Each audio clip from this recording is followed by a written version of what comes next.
रुचिः सेवया विप्रा पुण्यतीर्थनिषेवणां शृणतां स्वकतां कृष्ण पुण्यश्रवणकीर्तनः हृदयन्तस्तु भद्राणि विदुनोति सुसताम् नष्टप्रायेषु भद्रेषु नित्यं भागवतसेवया भगवतीरुत्तमस्तोके भक्तिर्भवति नैष्टकीं तदा रजस्तमो भावा कामलोभादयश्च ये चेतयेतर्हना विध्वंसितं सत्त्वे प्रसीदति एवं प्रसन्नमनसो भगवद्भक्तियोगतः भगवत्तत्त्वविज्ञानं मुक्तसङ्गस्य जायते विद्यते हृदयग्रन्थि चिद्यते सर्वसंशया क्षीयन्ते चास्य कर्माणि द्रष्ट एवात्मनीश्वरे नमो विष्णुपादाय कृष्णपृष्ठाय भूतले श्रीमते भक्तिवेदान्तस्वामिति नामिने नमस्ते सरस्वती देवी गौरवाणी प्रचारिणे निर्विशेषा शून्यवादी पाश्चात्यदेशतारिणे जय श्रीकृष्ण चैतन्य प्रभु नित्यानंद श्री अद्वैता गदाधरा शिवासादि गौरभक्तवृन्द हरे कृष्णा कृष्णा कृष्ण हरे हरे हरे राम राम राम हरे हरे हरे कृष्ण ಸಾಯಂಕಾಲದ ಶ್ರೀಮದ್ ಭಾಗವತಂ ಸತ್ಸಂಗ ಕಾರ್ಯಕ್ರಮಕ್ಕೆ ಸ್ವಾಗತ. ಶ್ರೀಮದ್ ಭಾಗವತಂ ಮೊದಲನೇ ಸ್ಕಂದ 2ನೇ ಅಧ್ಯಾಯ 28-29ನೇ ಶ್ಲೋಕ. ಸೊ ಅದಕ್ಕಿಂತ ಮುಂಚೆ ಹರಿನಾಮದ ಬಗ್ಗೆ ಸ್ವಲ್ಪ ತಿಳ್ಕೊತಾ ಇದೀವಿ. ನಾಮ್ನಾಮಕಾರಿ ಬಹುಧಾ ನಿಜ ಸರ್ವಶಕ್ತಿ ತತ್ರಾರ್ಪಿತಾ ನಿಯಮಿತಾ ಸ್ಮರಣೇನ ಕಾಲಃ ಏತಾದೃಶಿ ತವ ಕೃಪಾ ಭಗವಾನ್ ಮಾಮಪಿ ದುರ್ದೈವಂ ಹೀದೃಶಂ ಹಿಹಜಾನಿ ನಾನುರಾಗಃ. ಸೊ ತತ್ರಾರ್ಪಿತ ನಿಯಮಿತ ಸ್ಮರಣೇನ ಕಾಲ ತತ್ರಾರ್ಪಿತ ನಿಜ ಸರ್ವಶಕ್ತಿ ತತ್ರಾರ್ಪಿತ. ಸೊ ಭಗವಂತನ ತನ್ನ ನಾಮದಲ್ಲಿ ತನ್ನನ್ನು ವಿಸ್ತಾರ ಮಾಡ್ಕೊಂಡಿದ್ದಾನೆ, ಬೇರೆ ಬೇರೆ ನಾಮದಲ್ಲಿ. ಆ ನಾಮದ ಒಳಗಡೆ ತನ್ನ ನಿಜ ಸರ್ವಶಕ್ತಿನ ತುಂಬಿಟ್ಟಿದ್ದಾನೆ. ಸೊ ಇದ್ರ ಮೇಲೆ ಚರ್ಚೆ ನಡೀತಾ ಇದೆ. ನೆನ್ನೆ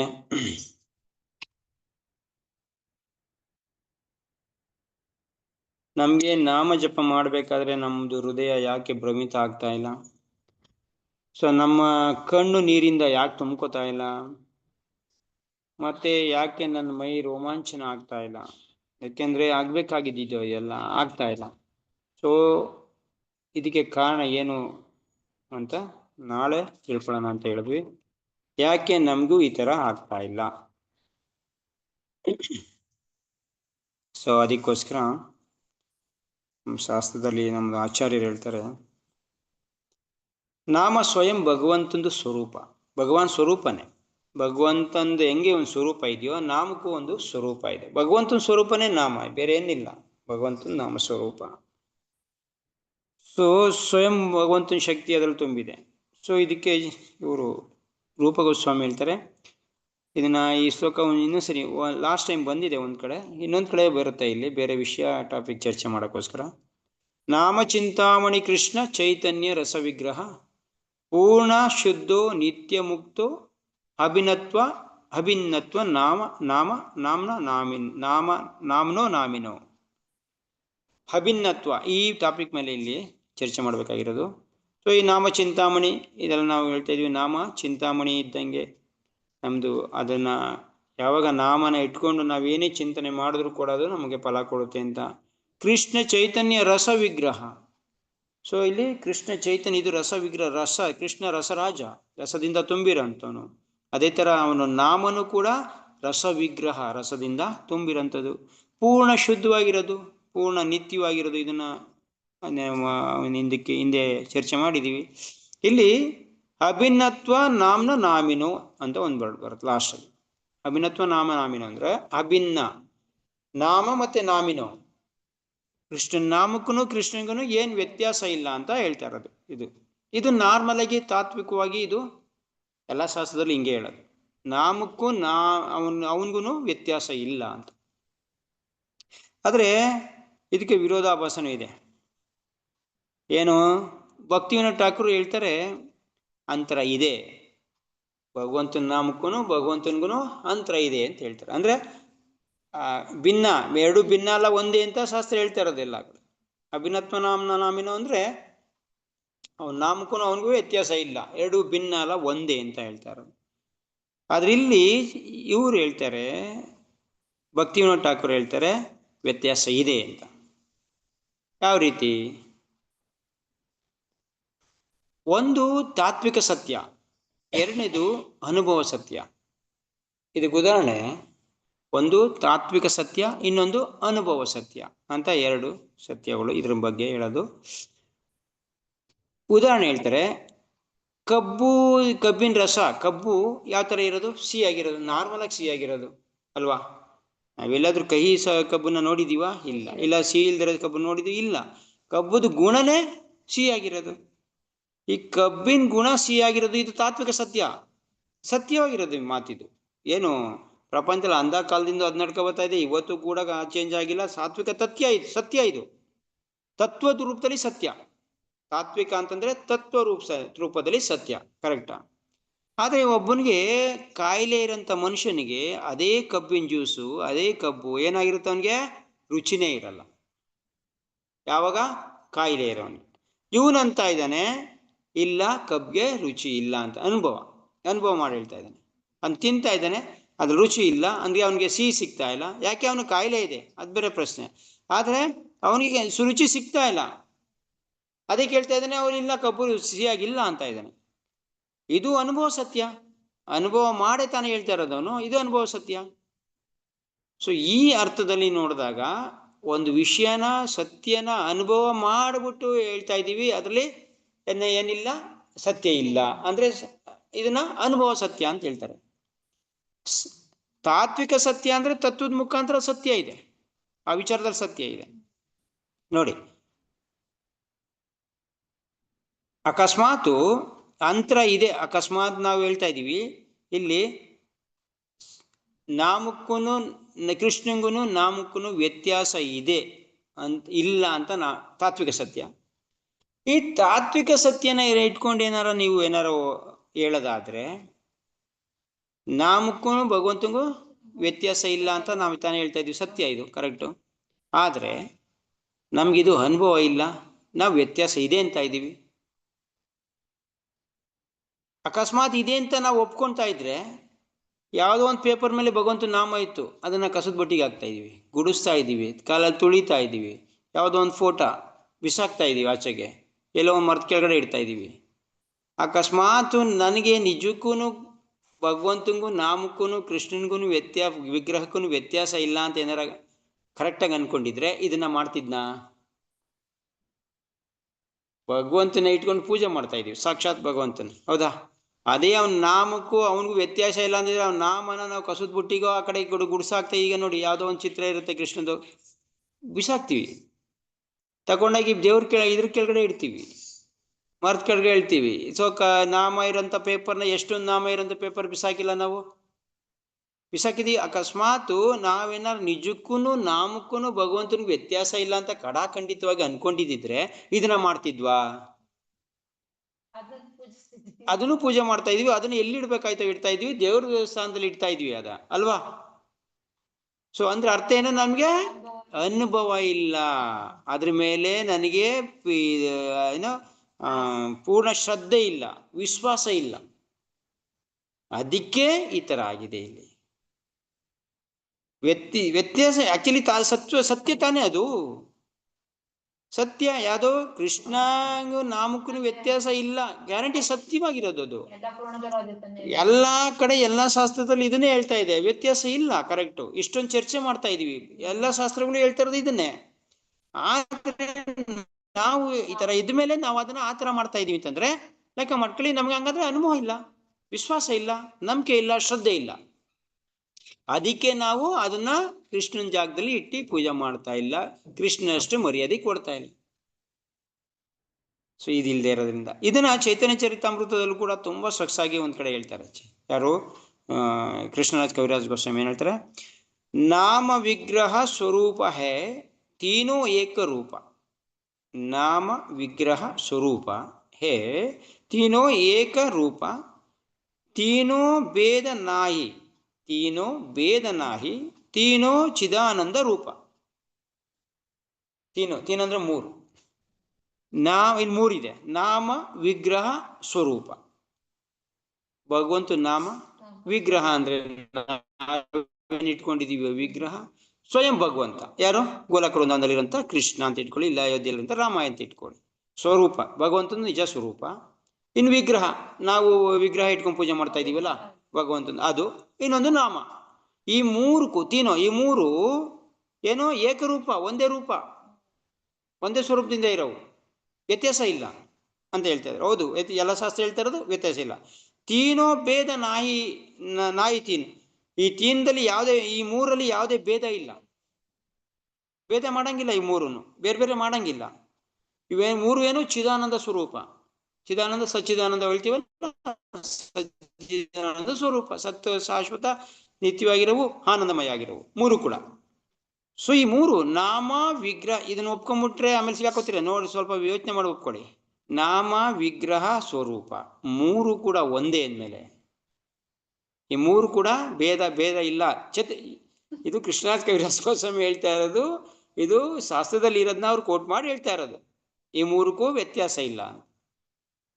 ಇವಾಗ ಈ ಮೂರಕ್ಕೂ ವ್ಯತ್ಯಾಸ ಇಲ್ಲ ಅಂದಮೇಲೆ ಬ್ರಾಹ್ಮಣರೇ ಆಗಲಿ ವೈಷ್ಣವರೇ ಆಗಲಿ ಒಂದು ವಿಗ್ರಹ ಪ್ರತಿಷ್ಠಾಪನೆ ಮಾಡಬೇಕಾದ್ರೆ ಬಂದ್ಬಿಟ್ಟು ಇದಕ್ಕೆ ಪ್ರಾಣ ಪ್ರತಿಷ್ಠೆ ಮಾಡಿ ಅಂತಾರೆ. ಯಾಕೆ? ಮೂರಲ್ಲೂ ವಿಗ್ರಹದಲ್ಲಿ ವ್ಯತ್ಯಾಸ ಇಲ್ಲ ತಾನೇ, ಸ್ವಯಂ ಸ್ವರೂಪ ತಾನೇ ಕೃಷ್ಣಂದು. ಆದರೆ ಒಂದು ವಿಗ್ರಹನ ಸ್ಥಾಪನೆ ಮಾಡ್ಬೇಕಾದ್ರೆ ಒಂದು ಟೆಂಪಲಲ್ಲಿ ಪ್ರಾಣ ಪ್ರತಿಷ್ಠೆ ಆಗಿಲ್ಲ, ಅದಕ್ಕೆ ನಮಸ್ಕಾರನೇ ಮಾಡಲ್ಲ, ಅದಕ್ಕೆ ಹೂವನೂ ಹಾಕಲ್ಲ, ಏನೂ ಹಾಕಲ್ಲ. ಇಲ್ಲಿ ವಿಗ್ರಹ ಅದ್ರದ್ದು ಸ್ವರೂಪ ಅಂತಂದ್ಮೇಲೆ ಪ್ರಾಣ ಪ್ರತಿಷ್ಠೆ ಆದ್ಮೇಲೆ ಮಾತ್ರ ನಾ ಕೈ ಮುಗಿತೀನಿ ಅಂದ್ರೆ ಅರ್ಥ ಏನು? ವಿಗ್ರಹ ಆಲ್ರೆಡಿ ಅದು ಭಗವಂತನ ಸ್ವರೂಪ. ಅರೆ ಅಣುನಲ್ಲೂ ಭಗವಂತ ಇದ್ದಾನೆ, ಅಂಥದ್ರಲ್ಲಿ ಅವನ ರೂಪ ಇರೋಂಥ ವಿಗ್ರಹದಲ್ಲಿ ಇಲ್ವಾ? ಮತ್ತೆ ಯಾಕೆ ಪ್ರಾಣ ಪ್ರತಿಷ್ಠೆ ಮಾಡ್ತಾ ಇದ್ದೀವಿ ದೇವಸ್ಥಾನದಲ್ಲಿ ಇಟ್ಟು? ಮೂರು ಒಂದೇ ತಾನೇ. ಇಲ್ಲಿ ಏನಾಯ್ತು ಇಲ್ಲಿ ರೂಲ್ಸ್? ಇದ್ರ ಪ್ರಕಾರ ಚೈತನ್ಯ ಚರಿತಾಮೃತ ಕೃಷ್ಣರಾಜ ಕವಿರಾಜ ಗೋಸ್ವಾಮಿ ಹೇಳ್ತಿರೋ ಪ್ರಕಾರ ಮೂರು ಒಂದೇ. ನಾಮ ವಿಗ್ರಹ ಸ್ವಯಂ ಕೃಷ್ಣ, ಸ್ವಯಂ ಭಗವಂತ, ಮೂರು ಒಂದೇ ಅಂದಮೇಲೆ ಅವನ್ನ ಯಾಕೆ ನಾವು ಪ್ರತಿಷ್ಠೆ ಮಾಡ್ತಾ ಇದೀವಿ? ಪ್ರಾಣ ಪ್ರತಿಷ್ಠೆ ಆಗಿಲ್ಲ, ಕೈ ಮುಗಿಯಂಗಿಲ್ಲ. ಈವನ್ ರಾಮನ ವಿಗ್ರಹ ಸ್ಥಾಪನೆ ಮಾಡೋಕೆ ಪ್ರಾಣ ಪ್ರತಿಷ್ಠೆ ಮಾಡಿದ್ರು. ಇಲ್ಲಿ ಶಾಸ್ತ್ರದಲ್ಲಿ ಹೇಳ್ತಾ ಇದೆ ಮೂರೂ ವ್ಯತ್ಯಾಸ ಇಲ್ಲ ಅಂತ. ಕಾರಣ ಏನು? ಕಾರಣ ಅದೇ ಉತ್ತರ ಏನು? ನಮ್ಗೆ ಆ ವಿಗ್ರಹದಲ್ಲಿ ಇನ್ನೂ ಭಗವಂತ ಕಾಣಕ್ಕೆ ಅನುಭವ ಇಲ್ಲ. ಆ ವಿಗ್ರಹದಲ್ಲಿ ಇನ್ನೂ ಪ್ರಾಣ ಪ್ರತಿಷ್ಠೆ ಆಗಕ್ಕೆ ಮುಂಚೆ ನಮಗೆ ವಿಶ್ವಾಸ ಇಲ್ಲ, ಶ್ರದ್ಧೆ ಇಲ್ಲ. ಒಬ್ಬೊಬ್ರಿಗೆ ಹೇಳ್ತಾರೆ ಇದಕ್ಕೆ ಪ್ರಾಣ ಪ್ರತಿಷ್ಠೆ ಆಗಿದೆಯಾ ಅಂತ. ಹಂಗಾದ್ರೆ ನೀನು ಪ್ರಾಣ ಪ್ರತಿಷ್ಠೆ ಆಗಿದೆ ಅನ್ಕೊಂಡು ನೀನು ನಮಸ್ಕಾರ ಮಾಡ್ತೀಯ. ಪ್ರಾಣ ಪ್ರತಿಷ್ಠೆ ಆಗಿದ್ರೆ ಬೇರೆ ತರ ನಮಸ್ಕಾರ, ಆಗಿಲ್ಲ ಅಂದ್ರೆ ಬೇರೆ ತರನಾ? ಏನ್ ವ್ಯತ್ಯಾಸ ಆಗ್ತಿತ್ತು? ನೀವು ಪ್ರಾಣ ಪ್ರತಿಷ್ಠೆ ಆಗಿದೆ ಅಂತಂದ್ರೆ ಏನ್ ವ್ಯತ್ಯಾಸ ಕಾಣ್ತಿದ್ದೆ? ಇಲ್ಲಿ ನಮ್ಗೆ ಇದು ಪ್ರಾಣ ಪ್ರತಿಷ್ಠೆ ಯಾಕೆ ಮಾಡ್ತಾ ಇದಾರೆ? ಹಂಗಾದ್ರೆ ಕಾರಣ ಏನು? ಏನಕ್ಕೆ ಪ್ರಾಣ ಪ್ರತಿಷ್ಠೆ ಮಾಡ್ತಾ ಇದಾರೆ? ಶಾಸ್ತ್ರ ಪ್ರಕಾರನೇ ಪ್ರಾಣ ಪ್ರತಿಷ್ಠೆ ಮಾಡ್ಬೇಕು ಅಂತಿದೆ. ಶಾಸ್ತ್ರ ಹೇಳ್ತಾ ಇದೆ ಪ್ರಾಣ ಪ್ರತಿಷ್ಠೆ ಮಾಡ್ಬೇಕು ಅಂತ. ಹಂಗಾದ್ರೆ ಶಾಸ್ತ್ರ ಒಂದ್ ಕಡೆ ಹೇಳ್ತಾ ಇದೆ ನಾಮ ವಿಗ್ರಹಕ್ಕೆ ಸ್ವರೂಪಕ್ಕೆ ಏನು ವ್ಯತ್ಯಾಸ ಇಲ್ಲ, ಇನ್ನೊಂದ್ ಕಡೆ ಹೇಳ್ತಾ ಇದೆ ಪ್ರಾಣ ಪ್ರತಿಷ್ಠೆ ಮಾಡ್ಬೇಕು ಅಂತ. ಒಂಥರ ಇದು ಯಾವ ತರ ಆಯ್ತು? ಗೊಂದಲ ಆಗ್ಲಿಲ್ವಾ? ಏನಕ್ಕೆ ಅಂತಂದ್ರೆ ಇಲ್ಲಿ ಪ್ರಾಣ ಪ್ರತಿಷ್ಠೆ ಮಾಡ್ಬೇಕಾಗಿಲ್ಲ. ಆಕ್ಚುಲಿ ನಿಜ ನೋಡಿದ್ರೆ ಜನಗಳಿಗೆ ವಿಶ್ವಾಸ ಇಲ್ಲದೆ ಇರೋರಿಗೆ, ಮತ್ತೆ ಅದ್ರ ಮೇಲೆ ಶ್ರದ್ಧೆ ಇಲ್ಲದೆ ಇರೋರಿಗೆ, ನಂಬಿಕೆ ಇಲ್ಲದೆ ಇರೋರಿಗೆ ಒಂದ್ ರೀತಿ ಭಾವನೆ ಬರ್ಲಿ ಅಂತ ಎಲ್ಲರನ್ನು ಗುಂಪು ಸೇರಿಸ್ಕೊಂಡು ಎಲ್ಲರಿಗೂ ಸೇರಿಸ್ಕೊಂಡು ಇದಕ್ಕೆ ಪ್ರಾಣ ಪ್ರತಿಷ್ಠೆ ಮಾಡಿ ಅದನ್ನ ಆಮೇಲಿಂದ ಪೂಜೆ ಮಾಡಕ್ಕೆ ಶುರು ಮಾಡ್ತಾರೆ. ಅಂದ್ರೆ ಜನಗಳಿಗೆ ಭಕ್ತಿ ಇದು ಬರ್ಲಿ ಅಂತ. ಅಕಸ್ಮಾತ್ ರಾಮನ ವಿಗ್ರಹ ಏನು ಪ್ರತಿಷ್ಠೆ ಮಾಡ್ಬಿಟ್ಟು ಇಟ್ಬಿಟ್ರು ಪೂಜೆ ಮಾಡ್ತಾರೆ ಅಂತ ಇಟ್ಕೊಳ್ಳಿ. ಜನಕ್ಕೆ ಸುಮಾರು ಗೊತ್ತಿಲ್ಲದೆ ಇರೋರಿಗೆಲ್ಲ, ಸುಮಾರು ಲೋಕಲ್ ಜನ, ನಾರ್ಮಲ್ ಜನಕ್ಕೆಲ್ಲ ಓ ಪ್ರಾಣ ಪ್ರತಿಷ್ಠೆ ಮಾಡಲಿಲ್ಲ, ರಾಮ ಅಲ್ಲಿಲ್ಲ, ಹಿಂಗೆ ಅನ್ಕೋತಾ ಇದ್ದಿದ್ದು. ಇವಾಗ ಏನ್ ಬಂದಿದೆ? ಪ್ರಾಣ ಪ್ರತಿಷ್ಠೆ ಮಾಡಿದ್ರು, ಒಂದ್ ಡೇಟ್ ಇಟ್ರು, ಎಷ್ಟೊಂದ್ ಜನ ಬಂದ್ರು, ಪ್ರೈಮ್ ಮಿನಿಸ್ಟರ್ ಬಂದ್ರು, ಪೂಜೆ ಮಾಡಿದ್ರು, ಅದ್ ಮಾಡಿದ್ರು, ಇದ್ ಮಾಡಿದ್ರು, ಹೋಮ ಮಾಡಿದ್ರು, ಮಂತ್ರ ಹೇಳಿದ್ರು, ಅದೇನೋ ದಾರ ಕಟ್ಬಿಟ್ಟು ಅಲ್ಲಿಂದ ಟ್ರಾನ್ಸ್ಫರ್ ಮಾಡಿದ್ರು, ಏನೇನೋ ಮಾಡಿದ್ರಲ್ವಾ, ಹಗ್ಗ ಕಟ್ಬಿಟ್ಟು ಸುತ್ತ ಬಂಧನ ಮಾಡ್ಬಿಟ್ಟು ರಾಮನಲ್ಲಿ ತಂದಿಟ್ರು.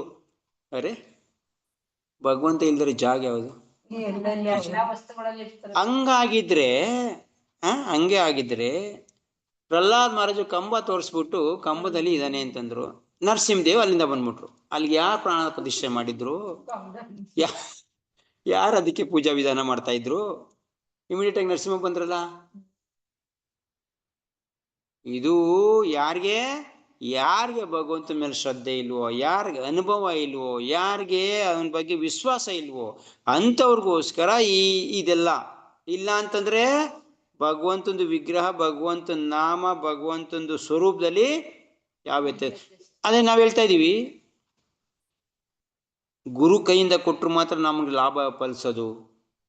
ಇದೊಂದು ಸುಮಾರು ಜನಕ್ಕೆ ಗುರು ಕೈಯಿಂದ ಮಾಲೆ ಜಪ ಮಾಡ್ಬಿಟ್ಟು ಕೊಟ್ಟರು ಮಾತ್ರ ನಮಗೆ ಪೂರ್ಣ ಪ್ರಮಾಣದಲ್ಲಿ ಇದಾಗೋದು ಅಂತ ಅದೊಂದಿದೆ. ಹಂಗಾದ್ರೆ ನಾಮಕ್ಕೆ ಮುಂಚೆನೆ ಶಕ್ತಿ ಇರ್ಲಿಲ್ವಾ?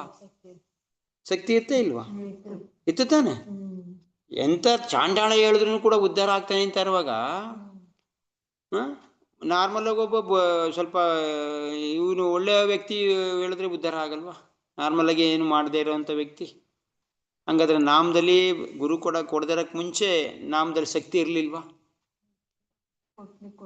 ಆ ಶಕ್ತಿ ಇದ್ದು ನಾವು ಜಪ ಮಾಡಿದಕ್ಕೇನೆ ಗುರು ನಮ್ಮ ಹತ್ರ ಬಂದಿತ್ತಾನೆ. ಗುರು ನಮ್ಗೆ ಏನೋ ಕೊಡಕ್ಕೇನು ಬಂದಿದ್ದು? ಅದರಿಂದ ಶಕ್ತಿಯಿಂದ ಏನೋ ಬಂದಿದ್ದಕ್ಕೆ ತಾನೆ. ಅಂದ್ರೆ ಸೊ ಅರ್ಥ ಏನು?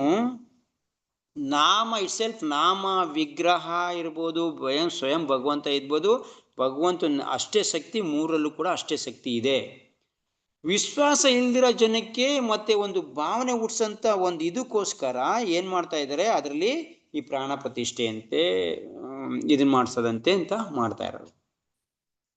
ಯಾರಿಗೆ? ವಿಶ್ವಾಸ ಇಲ್ಲದೆ ಇರೋರಿಗೆ, ಮತ್ತೆ ಶ್ರದ್ಧೆ ಇಲ್ಲದೆ ಇರೋರಿಗೆ. ಯಾರು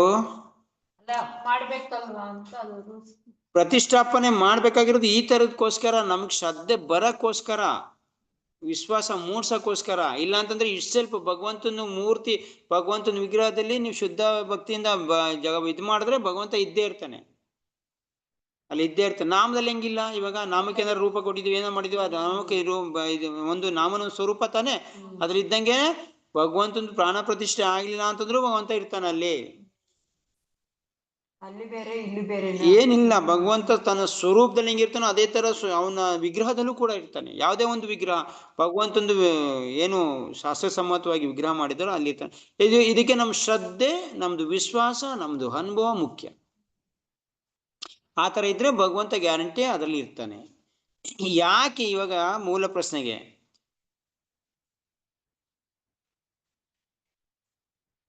ಅಕಸ್ಮಾತ್ ಪ್ರಾಣ ಪ್ರತಿಷ್ಠೆ ಆಗಿಲ್ಲ ಅಂತ ವಿಗ್ರಹಕ್ಕೆ ನಮಸ್ಕಾರ ಮಾಡ್ಲಿಲ್ಲ ಅಂತಂದ್ರೆ ಅಪರಾಧ ಮಾಡ್ತಾ ಇದೀವಿ ಅಂತ ಅರ್ಥ. ಓಹ್, ಇದು ಪ್ರಾಣ ಪ್ರತಿಷ್ಠೆ ಆಗಿಲ್ಲ, ಯಾವ್ದೋ ಪುರಾತನ ಕಾಲದ ವಿಗ್ರಹ ಯಾವ್ದೋ ಒಂದ್ ಕಡೆ ಇರುತ್ತೆ, ಎಲ್ಲ ಒಂದು ಇದಾಗಿರುತ್ತೆ, ಭಗವಂತನ ರೂಪ ಇದ್ಮೇಲೆ ನಾವು ಅದಕ್ಕೆ ಇದಕ್ಕೆ ಏನೂ ಆಗಿಲ್ಲ, ಇದ್ರ ಜೀವ ಇಲ್ಲ. ಭಗವಂತ ನೀವು ಒಂದು ಏನಕ್ಕೂ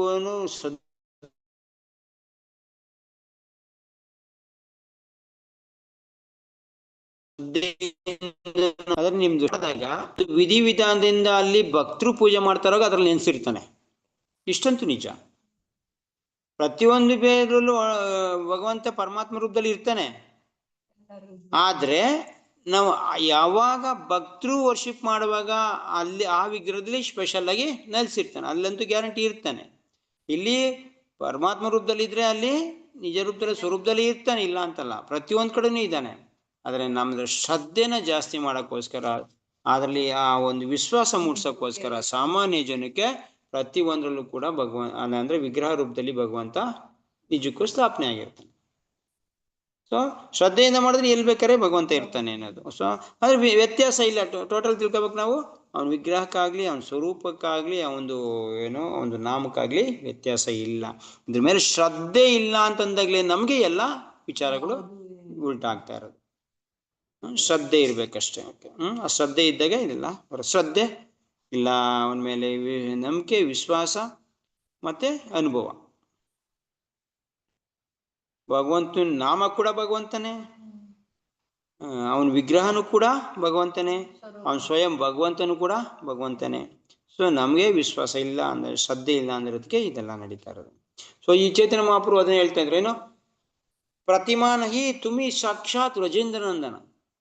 ಪ್ರತಿಮಾ ನೀನು ಒಂದು ವಿಗ್ರಹ ಅಲ್ಲ, ಸಾಕ್ಷಾತ್ ವ್ರಜೇಂದ್ರ ನಂದನ. ಕೃಷ್ಣ ಯಾವಾಗ ಭಗವಾನ್ ಕೃಷ್ಣನ ವಿಗ್ರಹ ನೋಡ್ತಿದ್ರು ಚೈತನ್ಯ ಮಹಾಪ್ರಭು ಮೂರ್ಛೆ ಒಂದ್ ಬೀಳ್ತಾ ಇದ್ರು. ಅವರು ನಿಜಕ್ಕೂ ಅವ್ರಿಗೇನಿತ್ತು, ವಿಶ್ವಾಸ ಇತ್ತು, ನಂಬಿಕೆ ಇತ್ತು. ವಿಗ್ರಹ ಅಂದಿದ ತಕ್ಷಣ ಅವ್ರಿಗೆ ಮೂರ್ಛೆ ಬಂದು ಬೀಳ್ತಾ ಇದ್ರು. ಅವರು ಈಗ ನಾವು ದಂಡವತ್, ಓಕೆ, ನಾವು ದಂಡವತ್ ಹಾಕ್ಬೇಕಾದ್ರೆ ಏನ್ ಮಾಡ್ತೀವಿ, ಸ್ವಲ್ಪ ಸರಿಸ್ಬಿಟ್ಟು ಆ ಕಡೆ ಈ ಕಡೆ ನೋಡ್ಬಿಟ್ಟು ಕೆಳಗಡೆ ಚೆನ್ನಾಗಿದ್ಯಾ ಅಂತ ನೋಡ್ಬಿಟ್ಟು ದಂಡವತ್ ಹಾಕ್ತಿವಿ, ಹೌದಾ? ಸ್ವಲ್ಪ ಒದ್ರಕಂಪದ್ರಕಂದು ಸೊ ಯಾಕೆ ನಮ್ಗೆ ಅಷ್ಟು ವಿಶ್ವಾಸ ಇಲ್ಲ, ಏನೋ ಸ್ವಯಂ ಭಗವಂತ ಅನ್ನೋದು ವಿಶ್ವಾಸ ಇಲ್ಲ. ಅಕಸ್ಮಾತ್ ಸ್ವಯಂ ಭಗವಂತ ಬಂದ್ಬಿಟ್ಟ ಅಂತ ಇಟ್ಕೊಳ್ಳಿ, ಹೆಂಗಪ್ಪ ಇವೆಲ್ಲ ನೋಡ್ತೀರಾ ನಾವು? ಇಲ್ಲ, ಅದ್ರ ವಿಗ್ರಹ ಇದ್ರೆ ನೋಡ್ತಾ ಇದೀವಿ, ನಾಮ ಇದ್ರೆ ನೋಡ್ತಾ ಇದೀವಿ. ಸ್ವಯಂ ಭಗವಂತ ಬಂದಿತ್ತ ಅಕಸ್ಮಾತ್ ನಮ್ಮ ಮುಂದೆ ಪ್ರತ್ಯಕ್ಷ ಆಗ್ಬಿಟ್ಟ ಅಂತ ಇಟ್ಕೊಳ್ಳಿ, ಸಪೋಸ್ ಒಂದ್ ವೇಳೆ ಬಂದ್ಬಿಟ್ಟ, ಏನ್ ಮಾಡ್ತೀರಿ? ಏನಾರ ನೋಡ್ತೀವ? ಇಲ್ಲ. ಆದ್ರೆ ಇಲ್ಲಿ ಸ್ವಲ್ಪ ನೋಡ್ತಾ ಇದೀವಿ, ಪೂರ್ಣ ವಿಶ್ವಾಸ ಇಲ್ಲ. ಚೈತನ್ಯ ಮಹಾಪ್ರಭು ಅದೇ ಮಾಡ್ತಾ ಇದ್ದೀನೋ, ಅವ್ರು ಹೇಳ್ತಾ ಇದ್ದೀನೋ, ಪ್ರತಿಮಾನ ನೀನ್ ಪ್ರತಿಮಾ ಅಲ್ಲ, ಸಾಕ್ಷಾತ್ ತುಮಿ ಸಾಕ್ಷಾತ್ ಬ್ರಜೇಂದ್ರ ನಂದನ ಅಂತ ಹೇಳ್ತಾ ಇದ್ದವರು. ಹಂಗೆ ಹೇಳ್ಬಿಟ್ಟು ದೊಡಮ್ ಅಂತ ಕೆಳಗಡೆ ಬಿದ್ದೋಗ್ಬಿಡ್ತಾ ಇದ್ರು. ದಂಡವತ್ ಆಗ್ತಿರ್ಲಿ ಏನ್ ದೊಡಮ್ ಅಂತ ಬಿದ್ದೋಗ್ಬಿಡ್ತು. ಅಂದ್ರೆ ಆ ಮೂಡಿಂದ ನೋಡೋರು ಅವರು ಯಾವಾಗ್ಲೂ. ಆತರ ಮೂಡಿದ್ದಕ್ಕೆ ಅವ್ರಿಗೆ ಇಲ್ಲ, ಪ್ರತಿಯೊಂದು ವಿಗ್ರಹನೂ ಕೂಡ ಭಗವಂತನೇ ಅಂತ ನಾಮ ಹೇಳಿದ ತಕ್ಷಣ ಅವ್ರಿಗೆ ಮೂರ್ಛೆ ಬಳ್ತಿತ್ತು. ಯಾಕೆ? ಇದಕ್ಕೆ ಬೇವ್ರ್ತಾ ಇದ್ರು. ಅವ್ರ ನಾಮ ಕೀರ್ತನೆ ಮಾಡ್ಬೇಕಾದ್ರೆ ಬೇವ್ರ್ತಾ ಇದ್ರು, ಅಷ್ಟವಿಕಾರ ಕಾಣಿಸ್ಕೊತಾ ಇದ್ವು ಅವ್ರ ದೇಹದಲ್ಲಿ. ಯಾಕೆ? ಅವ್ರು ಫೀಲ್ ಅನುಭವ ಮಾಡ್ತಾ ಇದ್ರು, ರಾಮ್ ನಾಮದಲ್ಲಿ ಭಗವಂತನ ಅನುಭವ ಮಾಡ್ತಾ ಇದ್ರು. ಅದಕ್ಕೆ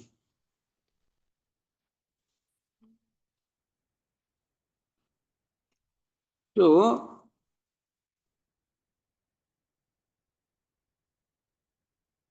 ನಮ್ಮ ಅನುಭವಕ್ಕೆ ಭಗವಂತ ಬರ್ತಾ ಇಲ್ಲ, ಅದಕ್ಕೋಸ್ಕರ ನಮ್ಗೆ ಇದೆಲ್ಲ ಆಗ್ತಾ ಇದೆ. ಸದ್ಯಕ್ಕೆ ನಮ್ಗೆ ಒಂದಿರ್ಲಿ ಬರ್ತಾ ಇದೆ ಭಗವಂತಂದು, ಒಂದು ವಿಷಯದಲ್ಲಿ ಅನುಭವ ಬರ್ತಾ ಇದೆ ಭಗವಂತಂದು. ಏನು? ಪ್ರಸಾದ ತಿನ್ನೋದು. ನಾಮದಲ್ಲ, ಪ್ರಸಾದ ತಿನ್ನೋದು ಬರ್ತಾ ಇದೆ. ಭಗವಂತ ನಾಮದಲ್ಲಿ ಬಂದಿದ್ರಿ ಇಷ್ಟೊಂದೆಲ್ಲ ಯಾಕೆ ಆಗ್ತಿತ್ತು?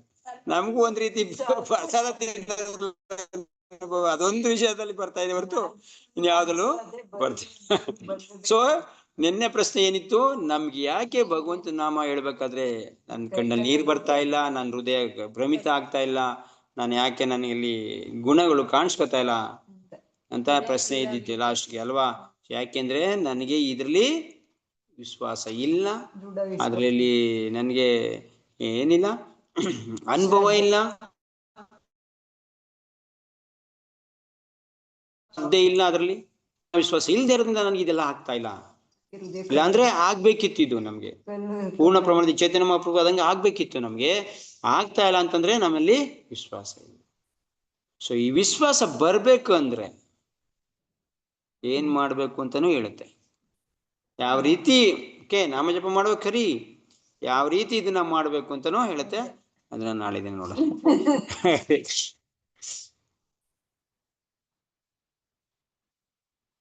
ಸೊ ಈ ತರ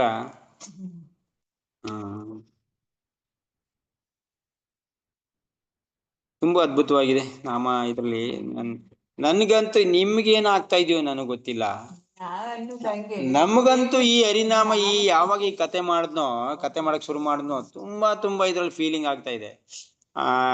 ಇವರು ಸೂರ್ಯನಾರಾಯಣ ಪ್ರಭು ಇದನ್ನ ಒಂದು ಬುಕ್ ಮಾಡ್ಬೇಕು ಅಂತಿದ್ದೀನಿ. ಏನ್ ನಿಮ್ದು ವಿಚಾರ? ಇದು ಕನ್ನಡಕ್ಕೆ ಯಾರು ಕನ್ನಡದಲ್ಲಿ ಕೇಳ್ಬೇಕು ಅಂತಿದ್ದಾರೋ ಕನ್ನಡದವ್ರಿಗೆ ಸ್ವಲ್ಪ, ಹಿಂದಿ ಇಂಗ್ಲಿಷ್ ಅವ್ರು ಕೇಳಿರ್ತಾರೆ ಆ ಕಡೆ ಈ ಕಡೆ. ನಮ್ಮ ಕನ್ನಡದವ್ರಿಗೆ ಒಂದು ಇದನ್ನ ಹರಿನಾಮದ್ದು ಹರಿನಾಮ ಚಿಂತಾಮಣಿ ಏನು ಇವರು ಭಕ್ತಿವಿನೋದ ಠಾಕೂರ್ ಬರ್ದಿದಾರೋ, ಸೊ ಅದನ್ನ ಇವಾಗ ಇಲ್ಲಿ ನಾವು ಮಾಡ್ತಾ ಇರೋ ರೀತಿಲಿ ಒಂದು ಬುಕ್ ಮಾಡ್ಬೇಕು ಅಂತಿದ್ದೀನಿ. ನಿಮ್ಗೆ ಏನಾರ ಒಂದು ಸಜೆಷನ್ ಕೊಡ್ತೀರಾ?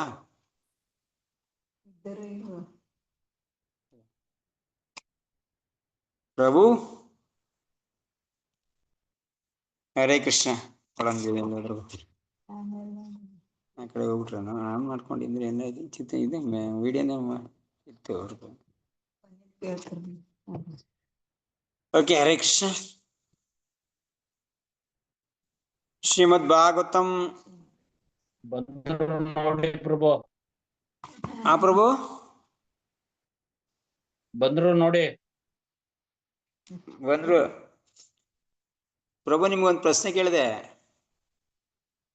ಇದನ್ನ ಪ್ರಭು ಒಂದ್ ಫೋನ್ ಬಂದಿತ್ತು, ಆ ಫೋನ್ ಮಾತಾಡ್ತಾ ಇದ್ದೆ ಪ್ರಭು, ಗೊತ್ತಾಗ್ಲಿಲ್ಲ. ಹೇಳಿ ಪ್ರಭು. ಈ ಹರಿನಾಮ ಈಗ ಏನ್ ಮಾಡ್ತಾ ಇದೀವಿ, ಅದನ್ನ ಒಂದು ಒಂದು ಬುಕ್ನೇ ಮಾಡ್ಬೇಕು ಅಂತ ಒಂದ್ ಮನ್ಸ್ ಬಂದಿದೆ. ಏನ್ ಮಾಡೋದು? ಅದೇ ನಾನು ಅನ್ಕೊಂತಾ ಇದ್ದೀನಿ. ಒಳ್ಳೊಳ್ಳೆ ವಿಷಯಗಳು ಕಲೆಕ್ಟ್ ಮಾಡಿದ್ರಿ ಪ್ರಭು. ಅವೆಲ್ಲ ಮಾಡಿ ನಮ್ ಗುರು ಮಹಾರಾಜ್ಗೆ ನೀವು ಅರ್ಪಣೆ ಮಾಡಿದ್ರೆ ತುಂಬಾ ಚೆನ್ನಾಗಿರುತ್ತೆ ಪ್ರಭು. ವ್ಯಾಸ ಪೂಜೆ ದಿನ ಅದೇ ಗುರು ಮಹಾರಾಜ್ ಏನು ಈಗ ನಾ ಮಾಡ್ತಾ ಇದೀನಿ. ಇದು ನನ್ಗಂತೂ ಯಾರಿಗೇನಾಗಿದೆ ಏನೋ ಗೊತ್ತಿಲ್ಲ, ನನ್ಗಂತೂ ಇದ್ರಲ್ಲಿ ತುಂಬಾ ರಸ ಸಿಕ್ಬಿಟ್ಟಿದೆ. ರಸ ಅಂದ್ರೆ ಮುಂಚೆ ಮಾಡಕ್ ಮುಂಚೆ ವಿಷಯ ಗೊತ್ತಿದ್ರು ಕೂಡ ಇಷ್ಟೊಂದು ಇದಾಗಿ ಅದನ್ನ ಮಾಡ್ತಾ ಇರ್ಲಿಲ್ಲ. ಗೊತ್ತೂ ಇರ್ಲಿಲ್ಲ ಅಂತ ಇಟ್ಕೊಳ್ಳಿ. ಗೊತ್ತಿದ್ರು ಕೂಡ ಅಲ್ಪ ಸ್ವಲ್ಪ ಗೊತ್ತಿದ್ರು ಕೂಡ ಅದ್ರ ಬಗ್ಗೆ ತುಂಬಾ ಡೀಪ್ ಆಗಿ ಇದ್ ಮಾಡ್ಲಿಲ್ಲ. ಸೊ ಇವಾಗ ಏನಾಗಿದೆ, ಒಂದ್ ರೀತಿ ಅರಿನಾಮ ಮಾಡ್ತಾ ಮಾಡ್ತಾ ಮಾಡ್ತಾ ಇಷ್ಟೊಂದು ಇದೆಯಲ್ಲ ಇದ್ರಲ್ಲಿ ಅನ್ಸ್ಬಿಟ್ಟಿದೆ. ಇದ್ ಮಾಡ್ತಾ ಮಾಡ್ತಾ ಸೊ ಖಂಡಿತ ಏನಾರ ಒಂದ್ ಮಾಡ್ಬೇಕು ಅನ್ಸ್ಬಿಟ್ಟಿದೆ ಇವಾಗ. ಪ್ರಭು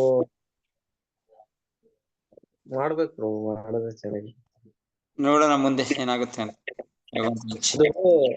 ನನಗೆ ಅನ್ಸುತ್ತೆ ಇದು ಇಷ್ಟೆಲ್ಲ ನೀವು ಇಷ್ಟು ಡೀಪು ಎಲ್ಲ ಇಷ್ಟು ಆಳವಾಗಿ ಹರಿನಾಮ್ ಬಗ್ಗೆ ಹೇಳ್ತಿರಲ್ಲ, ಇದೆಲ್ಲ ಮೋಸ್ಟ್ಲಿ ನೀವೆಲ್ಲ ತುಂಬಾ ಸೇವೆ ಮಾಡಿದಿರಲ್ಲ ಭಕ್ತರಿಗೆ, ಕೃಷ್ಣನ್ ಭಕ್ತರಿಗೆ ಪ್ರಸಾದ ಮಾಡಿ ಎಲ್ಲ ಬಡಿಸಿ ಅವ್ರಿಗೆ ತೃಪ್ತಿ ಆಗಂಗ. ಈ ಸೇವೆಯಿಂದ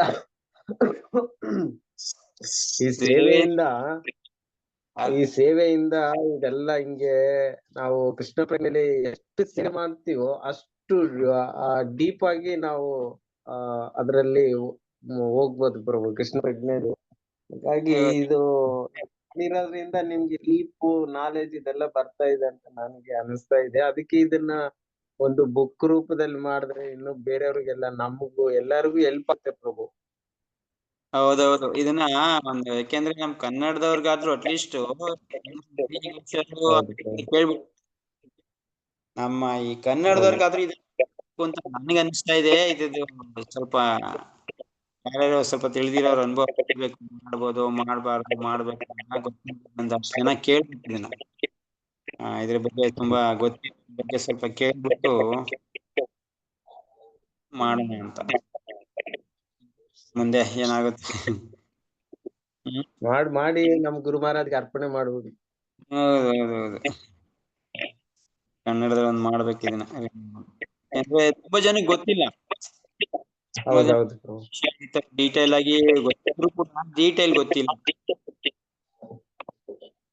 ಮಾಡೋಣ.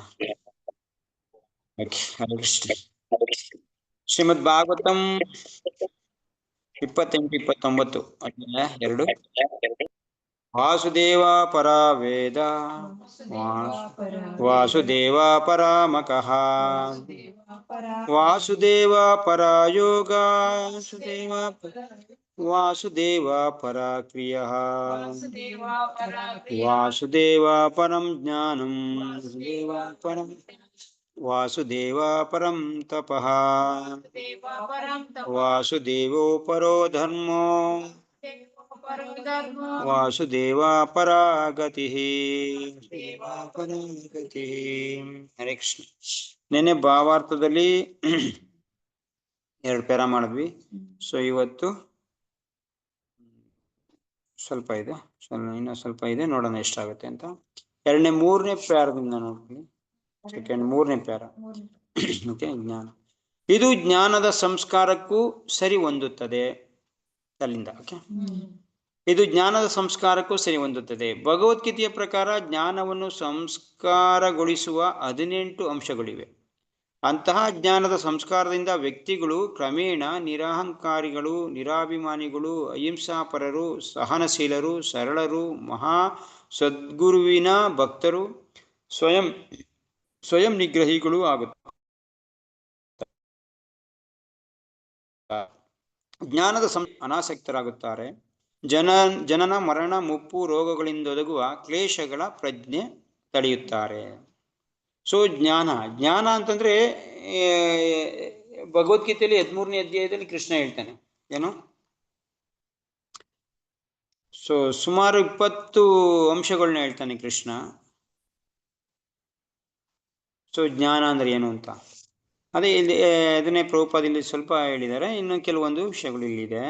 ನಮ್ರತೆ, ಜಂಬವಿಲ್ಲದಿರುವುದು, ಅಹಿಂಸೆ, ತಾಳ್ಮೆ, ಸರಳತೆ, ನಿಜವಾದ ಗುರುವಿನ ಬಳಿಗೆ ಹೋಗುವುದು, ಶೌಚ, ಸ್ಥೈರ್ಯ, ಆತ್ಮ ಸಂಯಮ, ಇಂದ್ರಿಯ ತೃಪ್ತಿಯ ವಸ್ತುಗಳಲ್ಲಿ ವೈರಾಗ್ಯ, ಅಹಂಕಾರವಿಲ್ಲದಿರುವುದು, ಜನ್ಮ, ಸಾವು, ಮುಪ್ಪು ಮತ್ತು ರೋಗಗಳ ಕೆಡಕನ್ನು ಗ್ರಹಿಸುವುದು, ಅನಾಸಕ್ತಿ, ಮಕ್ಕಳು, ಹೆಂಡತಿ, ಮನೆ ಮತ್ತಿತರ ವಿಷಯಗಳಲ್ಲಿ ಸಿಕ್ಕಿಕೊಳ್ಳದೆ ಮುಕ್ತರಾಗಿರುವುದು, ಇಷ್ಟಾನಿಷ್ಟ ಘಟನೆಗಳ ಮಧ್ಯೆ ಸಮಚಿತ್ತತೆ, ನನ್ನಲ್ಲಿ ನಿರಂತರವಾದ ಮತ್ತು ಪರಿಶುದ್ಧವಾದ ಭಕ್ತಿ, ಏಕಾಂತ ಪ್ರದೇಶದಲ್ಲಿ ವಾಸ ಮಾಡುವ ಅಭಿಲಾಷೆ, ಜನ ಸಮೂಹದಲ್ಲಿ ಆಸಕ್ತಿ ಇಲ್ಲದಿರುವುದು, ಆತ್ಮ ಸಾಕ್ಷಾತ್ಕಾರದ ಮಹತ್ವವನ್ನು ಒಪ್ಪಿಕೊಳ್ಳುವುದು, ಪರಿಪೂರ್ಣ ಸತ್ಯದ ತತ್ವಜ್ಞಾನಾರ್ಥ ಅನ್ವೇಷಣೆ, ಇವೆಲ್ಲ ಜ್ಞಾನ ಎಂದು ನಾನು ಘೋಷಿಸುತ್ತೇನೆ. ಇದಲ್ಲದೆ ಇರುವುದೆಲ್ಲ ಅಜ್ಞಾನ. ಸೊ ಕೃಷ್ಣ ಡೈರೆಕ್ಟ್ ಆಗಿ ಹೇಳ್ತಾನೆ, ಏನು ಇದೆಲ್ಲ ಏನು ಜ್ಞಾನ, ಇದಲ್ಲದೆ ಇರೋದೆಲ್ಲ ಅಜ್ಞಾನ. ಸೊ ಇಲ್ಲಿ ಕೃಷ್ಣ ಒಂದು ಮುಖ್ಯವಾಗಿರುವಂತ ಪ್ರಭುಪಾದಿ ಪರ್ಪಟಲ್ಲಿ ಬರೀತಾರೆ, ನನ್ನಲ್ಲಿ ನಿರಂತರವಾದ ಮತ್ತು ಪರಿಶುದ್ಧವಾದ ಭಕ್ತಿ, ಇದು ಒಂದಿದ್ರೆ ಮಿಕ್ಕಿದ ಜ್ಞಾನ ಎಲ್ಲ ಇದನ್ನ ಫಾಲೋ ಮಾಡುತ್ತಂತೆ. ಪ್ರಭುಪಾದ್ ಬರೀತಾರೆ ಭಾವಾರ್ಥದಲ್ಲಿ, ಭಗವಂತನ ಮೇಲೆ ನಿರಂತರವಾದ ಮತ್ತೆ ಪರಿಶುದ್ಧವಾದ ಭಕ್ತಿ ಇದ್ರೆ ಮಿಕ್ಕಿದ ಜ್ಞಾನ ಎಲ್ಲ ಅದರಿಂದ ಬರುತ್ತೆ ಅಂತ ಹೇಳ್ತಾರೆ. ಸೊ ಇದು ಜ್ಞಾನ. ಯಾಕೆಂತಂದ್ರೆ ಪ್ರತಿಯೊಂದೂ ಸಪ್ರೇಟ್ ಕಲಿಯೋದು ಬೇಕಾಗಿಲ್ಲ. ಇವೆಲ್ಲ ಜ್ಞಾನಗಳು, ಇದನ್ನು ಸಪ್ರೇಟ್ ಕಲಿಯೋದೇನು ಅವಶ್ಯಕತೆ ಇಲ್ಲ. ಯಾವಾಗ ಭಗವಂತನ ಭಕ್ತಿ ಮಾಡ್ತೀವೋ ಇನ್ ಮಿಕ್ಕಿದೆಲ್ಲ ಇವನ್ನ ಫಾಲೋ ಮಾಡ್ತವೆ. ಭಗವಂತ ಮೇಲೆ ಪರಿಶುದ್ಧವಾಗಿರೋ ಭಕ್ತಿ ಇದ್ರೆ ಮತ್ತೆ ನಿರಂತರವಾಗಿರೋಂಥ ಭಕ್ತಿ ಇದ್ರೆ ಮಿಕ್ಕಿದ ಎಲ್ಲದೂ ಕೂಡ ತಾನೇ ಹಿಂದೆ ಬರ್ತವೆ. ಯಾವ್ಯಾವ ಥರ ಮಾಡಬೇಕು ಅಂತಲೂ ಗೊತ್ತಾಗುತ್ತೆ. ಸೊ ಇದೊಂದು ಮೇಯ್ನ್ ಅಂತ. ಅದನ್ನ ಜ್ಞಾನ ಅಂತ ಇಲ್ಲಿ ಹೇಳ್ತಾರೆ. ಜನನ ಮರಣ ಮುಪ್ಪು ರೋಗಗಳೊಂದಿಗೆ ಕ್ಲೇಶ ಜನ್ಮತ. ಜ್ಞಾನದ ಸಂಸ್ಕಾರವು ನಮ್ಮನ್ನು ಪರಮಪುರುಷ ವಾಸುದೇವನಿಗೆ ಸಲ್ಲಿಸುವ ಭಕ್ತಿ ಸೇವೆಯ ಶಿಖರಕ್ಕೆ ತಲುಪಿಸುತ್ತದೆ. ಜ್ಞಾನದ ಸಂಸ್ಕಾರ ಏನ್ ಮಾಡುತ್ತೆ, ನಮ್ಮನ್ನ ಪರಮಪುರುಷ ವಾಸುದೇವನಲ್ಲಿಗೆ ಭಕ್ತಿ ಸೇವೆಯ ಶಿಖರಕ್ಕೆ ಏನ್ ಮಾಡುತ್ತೆ, ಕರ್ಕೊಂಡೋಗುತ್ತೆ. ಭಕ್ತಿ ವಾಸುದೇವನಿಗೆ ಸಲ್ಲಿಸುವ ಭಕ್ತಿ ಸೇವೆ ಶಿಖರಕ್ಕೆ ಜ್ಞಾನ ಇದ್ದಾಗ ನಮ್ಮನ್ನು ನೋಡಿ. ಈ ಜ್ಞಾನ ವೈರಾಗ್ಯ ಭಕ್ತಿ ಮಾಡ್ತಾ ಇದ್ದಂಗೆ ಅವ್ರು ಇಬ್ರು ಮಕ್ಕಳಿದ್ದಂಗೆ ಹಿಂದೆನೆ ಬರ್ತವೆ ಅವು. ಜ್ಞಾನ ಮತ್ತೆ ವೈರಾಗ್ಯಗಳು ಸಪ್ರೇಟಾಗಿ ತಿಳ್ಕೊಳ್ಳೋದು ಬೇಕಾಗಿಲ್ಲ. ಆದ್ರೂ ಕೂಡ ನಾವು ಸಿಂಪಲ್ ಆಗಿ ಜ್ಞಾನ ತಿಳ್ಕೊತಾ ಇರ್ಬೇಕು, ಭಕ್ತಿ ಮಾಡ್ತಾ ಇರ್ಬೇಕು. ಅದಕ್ಕೆ ಭಕ್ತಿ ವೇದಾಂತ ಅಂತ ಹೇಳೋದು. ವೇದಾಂತ ತಿಳ್ಕೊತಾ ಇರ್ಬೇಕು, ಭಕ್ತಿ ಮಾಡ್ತಾ ಇರ್ಬೇಕು. ಸೊ ಇದೆರಡು ಪ್ರಭುಪಾದ ಹೇಳ್ತಾರೆ, ಇದು 2 ಹಳಿ ಇದ್ದಂಗೆ.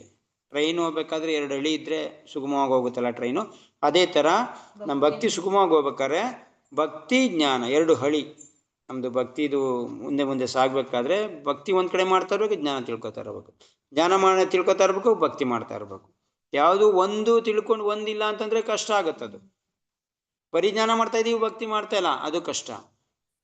ಭಕ್ತಿ ಮಾಡ್ತಾ ಇದ್ದೀವಿ, ಜ್ಞಾನ ಇಲ್ಲ ಅಂದ್ರೂ ಅದು ಕಷ್ಟ. ಸೊ ಅದಕ್ಕೆ 2 ಮಾಡ್ತಾವೆ ಅಟ್ ಎ ಟೈಮಲ್ಲಿಂದ. ಆದ್ದರಿಂದ ವಾಸುದೇವನೇ ಜ್ಞಾನದ ವಿಭಿನ್ನ ಶಾಖೆಗಳ ಸಂಸ್ಕಾರ ನೀಡುವುದರ ಅಂತಿಮ ಧ್ಯೇಯ. ವಾಸುದೇವ ಏನು, ಜ್ಞಾನದ ವಿಭಿನ್ನ ಶಾಖೆಗಳು, ಬೇರೆ ಬೇರೆ ಶಾಖೆಗಳ ಸಂಸ್ಕಾರ ನೀಡುವುದರ ಅಂತಿಮ ಧ್ಯೇಯ ಯಾರು, ವಾಸುದೇವ. ವಾಸುದೇವನನ್ನು ಹೊಂದುವ ದಿವ್ಯ ನೆಲೆಗೆ ಕರೆದೊಯ್ಯುವ ಜ್ಞಾನ ಸಂಸ್ಕಾರವೇ ನಿಜವಾದ ಜ್ಞಾನ. ನಮ್ಗೆ ಏನ್ ಜ್ಞಾನ ಇದೆಯೋ ಇದರಿಂದ ನಾವು ವಾಸುದೇವನ ಬಳಿಗೆ ಹೊಂದುವಂತ ದಿವ್ಯ ನೆಲೆಗೆ ಕೊಂಡೊಯ್ತೆ, ಅದೇ ನಿಜವಾದ ಜ್ಞಾನ. ಭೌತಿಕ ಜ್ಞಾನದ ವಿವಿಧ ಶಾಖೆಗಳನ್ನು ಭಗವದ್ಗೀತೆ ಅಜ್ಞಾನ ಅಥವಾ ನಿಜ ಜ್ಞಾನಕ್ಕೆ ವಿರುದ್ಧವಾದುದೆಂದು ಖಂಡಿಸಿದೆ. ಈ ಭೌತಿಕವಾಗಿರಂತ ಜ್ಞಾನ ಇದೇನಿದು ಅಜ್ಞಾನ. ಭೌತಿಕ ಜ್ಞಾನ ಅಜ್ಞಾನ.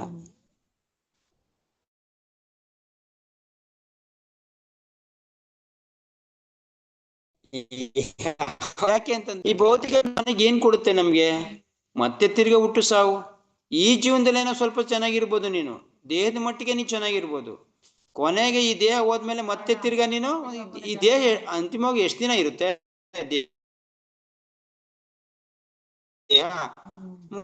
ವರ್ಷ ತಿರ್ಗಾ ನೀ ರಿಪೀಟ್ ಆಗ್ಬಿಡ್ತೀಯ, ಪ್ರಯೋಜನ ಏನು?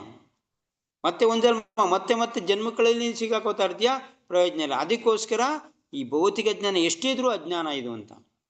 ಅದೇ ಒಬ್ಬ ಏನೂ ತಿಳ್ಕೊಂಡಿಲ್ಲ, ಬರೀ ಅವನು ಕೂಲಿ ಮಾಡ್ತಾ ಇದ್ದಾನಿಲ್ಲ, ಒಂದು ಹೊತ್ಗೂ ಊಟಕ್ಕೂ ಅವನಿಗೆ ಗತಿ ಇಲ್ಲ ಅಂತವನು ಆಧ್ಯಾತ್ಮಿಕ ಜ್ಞಾನ ತಿಳ್ಕೊಂಡಿದ್ರೆ ಅವನು ನಿಜ ಜ್ಞಾನ ಪಡೆದವನೇ ಅಂತ.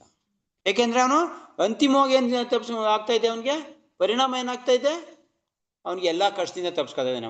ಒಂದು ಕಾಲಕ್ಕೆ ಎಲ್ಲ ಆಲ್ಮೋಸ್ಟ್ ಎಲ್ಲ ಕಳ್ತಿದ್ದ. ಇವನು ಪದೇ ಪದೇ ಜನ್ಮದಲ್ಲಿ ಹೋಗ್ತಾ ಇದ್ದಾನೆ. ಅದಕ್ಕೋಸ್ಕರ ನಿಜ ಜ್ಞಾನ, ಭೌತಿಕ ಜ್ಞಾನ ಅನ್ನೋದು ಅಜ್ಞಾನ. ಇಂದ್ರಿಯಗಳನ್ನು ತೃಪ್ತಿಗೊಳಿಸುವುದೇ ಭೌತಿಕ ಜ್ಞಾನದ ಅಂತಿಮ ಗುರಿ. ಭೌತಿಕ ಜ್ಞಾನದ ಅಂತಿಮ ಗುರಿ ಏನು? ಇಂದ್ರಿಯ ತೃಪ್ತಿ. ಇಂದ್ರಿಯ ತೃಪ್ತಿ ಒಂದ್ ರೀತಿ ಒಬ್ಬ ವ್ಯಕ್ತಿಗೆ ಸಾವು ಅಂತಂದ್ರೆ ಇಂದ್ರಿಯ ತೃಪ್ತಿ. ಇಂದ್ರಿಯ ತೃಪ್ತಿ ಪಡದೆ ಸಾವು. ಯಾಕೆಂದ್ರೆ ಇಂದ್ರಿಯ ತೃಪ್ತಿಲಿ ಏನಿದೆ, ಇಂದ್ರಿಯಗಳದ್ದು ಸ್ವಲ್ಪ ತೃಪ್ತಿ ಆಗ್ಬಹುದು, ಆದ್ರೆ ಆ ತೃಪ್ತಿ ನಮ್ಮನ್ನ ಎಲ್ಲಿ ಕರ್ಕೊಂಡು ಹೋಗುತ್ತೆ? ಕೊನೆಗೆ ಅವನನ್ನ ಬಾವಿ ಮುಳ್ಸಕ್ಕೇನೆ ಕರ್ಕೊಂಡು ಹೋಗೋದು, ಅವನ ಹಾಳಾಗಕ್ಕೇನೆ ಕರ್ಕೊಂಡೋದು ಇಂದ್ರಿಯ ತೃಪ್ತಿ ಅನ್ನೋದು. ಅದರಿಂದ ಇಂದ್ರಿಯ ತೃಪ್ತಿ ಅನ್ನೋದು ತುಂಬಾ ಕಷ್ಟವಾಗಿದೆ.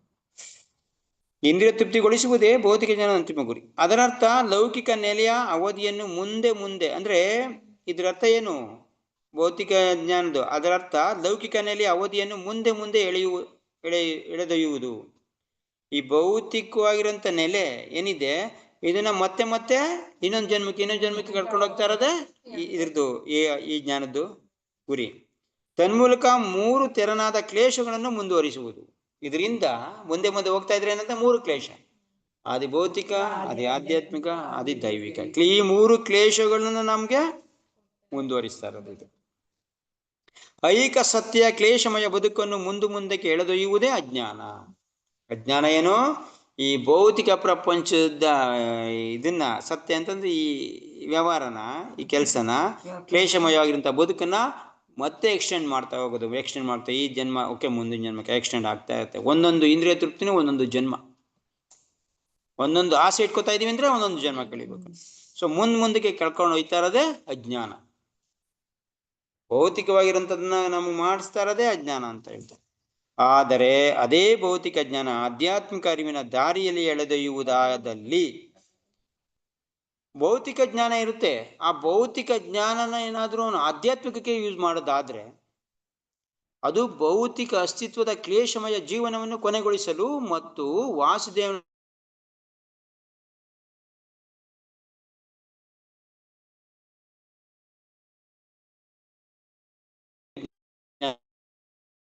ಆಧ್ಯಾತ್ಮಿಕ ಜ್ಞಾನನ ಬೆಳೆಸ್ಕೊಂಡು, ಭೌತಿಕ ಜ್ಞಾನ ಆಲ್ರೆಡಿ ಅವನದು ಇದ್ರಲ್ಲಿ ಬಂದಿರುತ್ತೆ, ಅವನ ಕರ್ಮದಲ್ಲಿ ಬಂದಿರುತ್ತೆ. ಯಾವುದೋ ಒಂದು, ಎಲ್ಲ ಇಲ್ಲ ಅಂತಂದ್ರೂ ಕೂಡ ಯಾವ್ದಾರ ಒಂದು ಇದ್ದೇ ಇರುತ್ತೆ ಅವನಿಗೆ. ಅವನಿಗಿರಂತ ಭೌತಿಕ ಜ್ಞಾನನ ಅವನೇನಾದ್ರೂ ಭಗವಂತನ ಕಡೆ ತಿರುಗಿಸಿದ್ರೆ, ಭಗವಂತನ ಭಕ್ತಿ ಕಡೆ ತಿರುಗಿಸಿದ್ರೆ ಅದೇ ಸಾಕು ಅವನನ್ನ ಈ ಭೌತಿಕ ಇದರಿಂದ ಕ್ಲೇಶನ ದೂರ ಮಾಡಕ್ಕೆ. ಯಾವುದೋ ಒಂದು, ಪ್ರತಿಯೊಬ್ಬರಲ್ಲೂ ಒಂದಲ್ಲ ಒಂದು ಇದ್ದೇ ಇರುತ್ತೆ. ಭಗವಂತ ಪ್ರತಿಯೊಂದು ಜೀವಿ ಅಂದ್ರೆ ಅವನ ಕರ್ಮಕ್ಕೆ ತಕ್ಕನಾಗಿ ಏನಾರ ಒಂದು ಅವನಲ್ಲಿ ಒಳ್ಳೆ ಗುಣ ಇದ್ದೇ ಇರುತ್ತೆ, ಒಳ್ಳೆಯ ಒಂದು ಅವನಿಗೆ ಕೌಶಲ ಇದ್ದೇ ಇರುತ್ತೆ, ಅವನಿಗೊಂದು ಒಳ್ಳೆ ಬುದ್ಧಿ, ಒಂದು ಒಳ್ಳೆ ಮನಸ್ಸಂತೂ ಇದ್ದೇ ಇರುತ್ತೆ.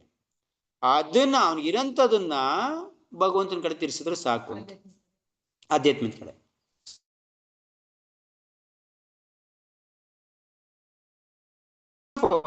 ನಮ್ಗೆ ಒಳ್ಳೆ ಮಾತು ಚೆನ್ನಾಗಿ ಗೊತ್ತಿತ್ತಾ, ಭಗವಂತನ ಬಗ್ಗೆ ಮಾತಾಡು.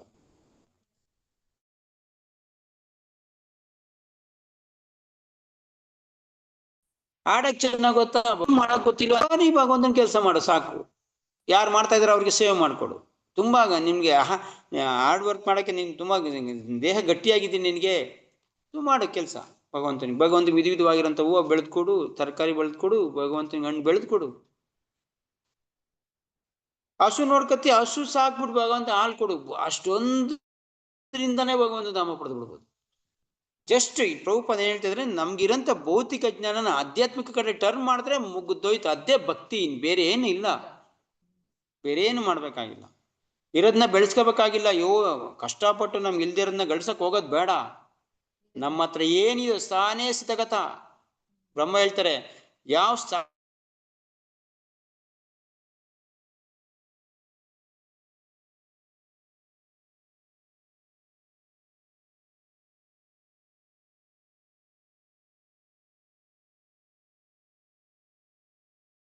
ಭಗವಂತ ಕೇಳಲ್ಲ ಇಲ್ಲಿ.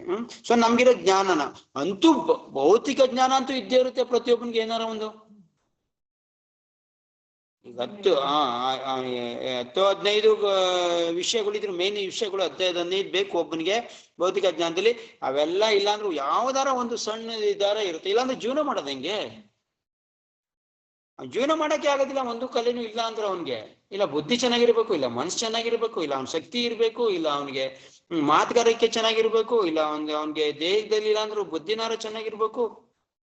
ದೇಹ ಬಲ ಇಲ್ಲ ಅಂತಂದ್ರೆ ಬುದ್ಧಿನಾರ ಚೆನ್ನಾಗಿರ್ಬೇಕು, ಬುದ್ಧಿ ಇಲ್ಲ ಅಂದ್ರೆ ದೇಹ ಬಲ ಚೆನ್ನಾಗಿರ್ಬೇಕು. ಏನೋ ಒಂದು ಇರುತ್ತೆ, ಅದನ್ನ ಭಗವಂತನಿಗೆ ಅರ್ಪಣೆ ಮಾಡಿದ್ರೆ ಸಾಕು. ಆಧ್ಯಾತ್ಮಿಕ ಅಸ್ತಿತ್ವದ ಜೀವನವನ್ನು ಪ್ರಾರಂಭಿಸಲು ಸಹಾಯಕರವಾಗುತ್ತದೆ. ನೆಕ್ಸ್ಟ್ ಹೇಳ್ತಾರೆ, ಇದು ಎಲ್ಲಾ ರೀತಿಯ ತಪಶ್ಚರ್ಯಗಳಿಗೂ ಅನ್ವಯಿಸುತ್ತದೆ. ಸೊ ಈ ಪ್ರಜ್ಞೆ ಅನ್ನೋದು ಭಗವಂತನ ಪ್ರಜ್ಞೆ ತಪಶ್ಚರ್ಯಗಳಿಗೆ ಅನ್ವಯಿಸ್ತದೆ. ಯಾವ ರೀತಿ?